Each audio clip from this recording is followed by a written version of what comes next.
చూసింది నేను రెండో పెళ్లి చేసుకుందాం అనుకుంటానా.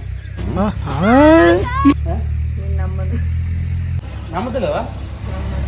నువ్వు నమ్మవానే ఏదో ఒక రోజు ఇప్పుడు ఫోక్ డాన్సర్లు దొరికి చూసినావా? రాము రాతోడా లోలాల మాధురి రాతోడు ఈశ్వర్ సాయి. సో వాళ్ళ లెక్క ఏదో ఒక రోజు నేను కూడా దొరుకుతాను నాకు డౌట్ వచ్చింది. ఏదో ఒక రోజు దొరుకుతాను డౌట్ వచ్చింది.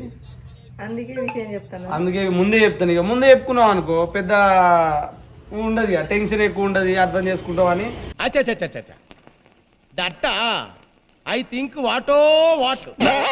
ముందే చెప్తానా. ఇక నేను రెండో పెళ్లి చేసుకుందాం అనుకుంటున్నా. నీ పర్మిషన్ నాకు కావాలి అంతే. ఆ అమ్మాయి పేరు సోని. నువ్వు మస్తు రోజుల నుంచి మన పెళ్ళి కాలే ఇంకా, అప్పటి నుంచే లవ్. కానీ ఈ విషయం ఇప్పుడే చెప్తానా. నమ్మతలేక నిజంగానే రాజు కాదు, నిజంగానే. ఇగో ఎంత లంగతనం చేసినా ఎంత దొంగతనం చేసినా ఎన్నటికైనా దొరకాల్సిందే.